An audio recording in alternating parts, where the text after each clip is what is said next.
Պարոն Կոնջորյան, ոնց էիք ասում, ձեր դժողքի սաունդթրեքն է, որտեղ էլ որ լինեք, հարմար տեղավորվեք ու դիմացեք։ Ես ուզում եմ այս երկու օրերի ընթացքում փորփրել, գտնել վերջը Հայկ Կոնջորյան քաղաքական գործիչը ինչով է հայտնի, ինչով է մնալու մեր պատմության մեջ իր քաղաքական կարիերայի ամենացայտուն դրվագները,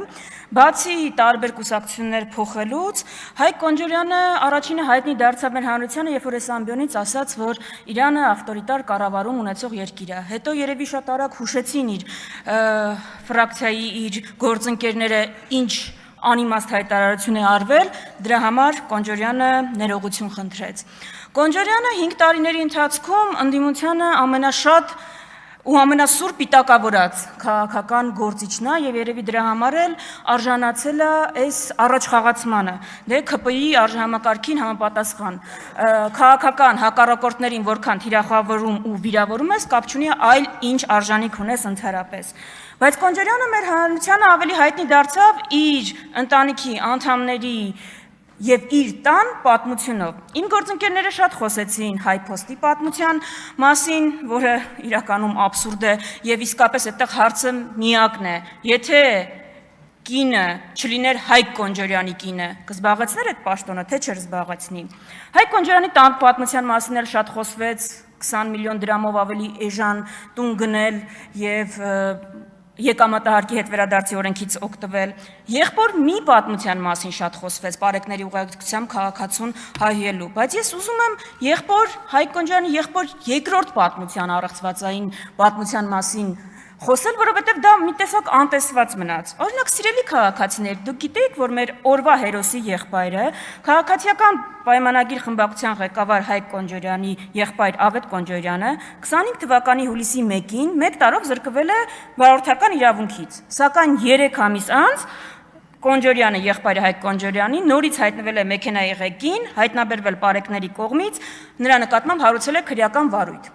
Կասեք, արդար երկիր, մարդը օրենք է խախտել, պարեկները բռնել են, ինչ խնդիր կա։ Խնդիրը գիտեք որն է, որ այդ քրեական վարույթի ընթացքում Հայկ Կոնջորյանի եղբայրը մարմնին քննություն իրականացնող ներկայացրել է տեղեկանք, որ ինքը դատված չի եղել։ Ու դրա համար կրել է ավելի քիչ պատիժ, կարար ընդհուպ միջև ազատազրկում ունենար, բայց շատ փոքր տուգանքով սահմանափակվել է, որովհետև այդ տեղեկանքն է ներկայացվել։ Բայց Հայկ Կոնջորյանի եղբայրը 2010 թվականին բարձվում է դատված է եղել, դատվածություն ունի, գիտեք ինչ հոդվածով,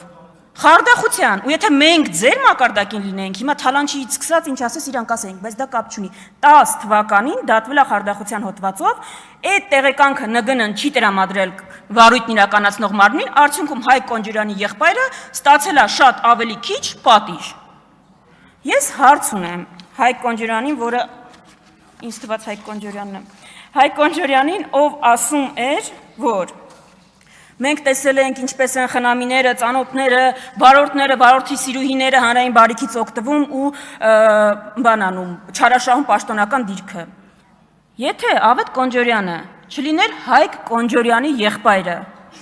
նա հնարավորություն կունենար ՆԳՆ-ից ստանալ տեղեկանք, դատված լինելով, որ դատված չի եղել։ Նա հնարավորություն կունենար ավելի փոքր պատիժ ստանալ, քան նախատեսվում է այդ դեպքում օրենքով։ Իմ միանշանակ պատասխանը, որ ոչ, նույն կերպ Հայկ Կոնջորյանի կինը չէր լինի այդ պաշտոնում, նույն կերպ Հայկ Կոնջորյանը ավելի էժան բնակարան չէր կարողանա գնել։ Հիմա հարց դեպի Եվրոպա գնացող թիմին։ Դեպի Եվրոպա, որ հայտարարել եք, գնում եք, այ թիմ։ Եվրոպայում նման թեկնածուներին ինչ կանեին եվրոպական երկրներում,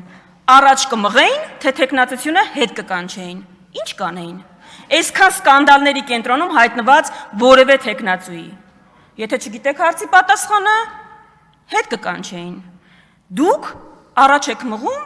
որովհետև խնդիր չունի ինքը, կարմիր գիծ չունի, ընդդիմությանը Նիկոլ Փաշինյանը ինչ հայտարարի,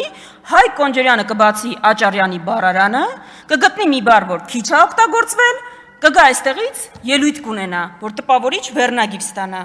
Ես իրականում փորձեցի մի քիչ Հայկ Կոնջորյան լինել եւ AI-ին շատ եմ օգտագործում, բավական ակտիվ օգտատեր եմ AI-ի, խնդրեցի, որ AI-ը որպես Հայկ Կոնջորյան քաղաքական գործիչ հանդես գա ու գնահատի Հայկ Կոնջորյանին, այսինքն ինքը իր գնահատականն է որպես Հայկ Կոնջորյան, տա Հայկ Կոնջորյան քաղաքական գործչին։ Լավ բաներ չասես ձեր մասին էյայը, տարբեր վերնագրեր առաջարկեց, օրենքից վեր դասած ֆեոդալական կաստայի ներկայացուցիչ, կոռուպցիոն կրկեսի գլխավոր ակրոբատ, իշխանական քլիկբայթի գրոսմաստեր։ Եթե մենք ձեր ոճով ելույթ ունենանք, կարելի էր գար այս բանը խրոխտ արտահայտություններ անել, վերնագրերը ստանալ ու մեզնից գոհ գնալ նստել հուսալով առաջ խաղացման համար։ Ուրեմն Հայկ Կոնջորյան քաղաքական գործիչը Հայաստանի քաղաքական պատմության մեջ մնալու է այս ամենով, այս սկանդալներով, այս բառապաշարով եւ չգիտեմ էլ ինչ գին ունի իր այս առաջ խաղացումը։ Ճիշտն ասած Հայկ Կոնջորյանը իմ սրտին մի նոր վերքել բերեց, երբ կարդացի իր ստատուսը այն մասին, երբ իր եղբոր հետ հայտնի պատմությունից հետո ինքը փորձում էր տարանջատվել իր եղբորից։ Ասում էր, ես կապ չունեմ։ Ինչ եղել է այնտեղ բան արեք, իմ անձի հետ եմ փորձում կապել։ Եթե ձեր անձի հետ էս մարդիկ կապ չունենային, այսքան արտոնություններ կստանային, բավաս մնացածի եղբայրները չեն ստանում, Հայկ Կոնջորյան։ Այս ամեն ինչը օրվա հերոսի մասին։ Հիմա մի քանի այլ արտահայտությունների մասին, որ այստեղ հնչել են։ Նախ, ինչքան կարելի է գալ մանիպուլացնել այստեղից, դուք մանկապարտեզում եք, դուք վարիչներ եք մանկապարտեզի։ Ասենք Հայկ Կոնջորյանը այսօր 50 րոպե ուշայեք է, հիմա ստեղ չի։ Մեկը գալիս է ասում Հայկ Կոնջորյանը, որովհետև այստեղ չի աշխատավարձ ստանում, այստեղ չլինելու համար աշխատավարձ ստանում։ Եթե դուք կարծում եք, որ դուք մտքի գոհարներ եք արտահայտում, մենք էլ պարտավոր ենք այնտեղ նստած ձեզ լսել, խաբել են ձեզ, դուք մտքի գոհարներ չեք արտահայտում։ Մենք էլ պարտավորություն չունենք որևէ կոնկրետ տեղից ձեզ լսելու, բայց լսում ենք, երբ պետք է արձագանքում ենք։ Կարիք չկա մանիպուլացնել գալ այստեղ ու, չգիտեմ, Հայկ Կոնջորյանից հիմա դատարկ կարթորի հետ եմ խոսում։ Կարիք չկա մանիպուլացնել ու ասել, որ երբ ընդդիմությունը բոյկոտում անիստերը, ինքը դրա համար վարձատրվում է։ Մի խաբեք, մեղ կա մեր հանրությունը, հերիք է խաբեք։ Ես եղել է դեպք, երբ որ ստացել եմ 200,000 դրամ աշխատավարձ այդ ամսվա համար, որովհետև բոյկոտել ենք մենք նիստերը, Դա եմ ասում, եթե ձեր հայտարարությունների մեջ տրամաբանական հակասություն չեք տեսնում, ձեր խնդիրն է։ Ընդդիմությունը, երբ բոյկոտում են նիստերը, դա ունենում է հետևանք, ընդդիմադիրները կրում են այդ հետևանքը։ Ինչ եք անդադ գալիս մանիպուլացնում այստեղից, բանը, չեք գալիս աշխատավարձ եք ստանում եւ այլն։ Բայց ես կարևոր եմ համարում Արման Եղոյանի հնչեցրած հարցը։ Կարծում եմ իրականում քիչ թե շատ ամենաբովանդակային հարցն էր։ Արման Եղոյանը ասում է, այս խորհրդարանը մի առաքելություն ունի, պիտի պարզի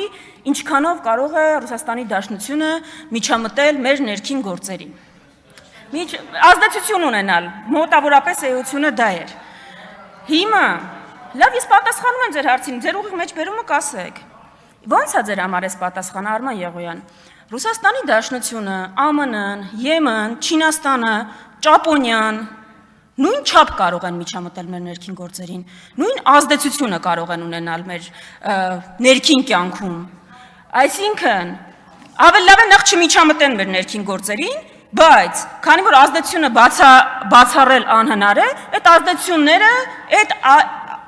ազդեցությունները պիտի հավասարակշռված լինեն։ Բայց սա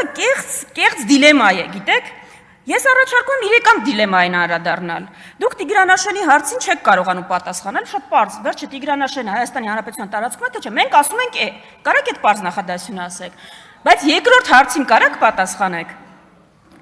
որոնք են Հայաստանի Հանրապետության, որ երկրներն են Հայաստանի Հանրապետության սպառնալիքները։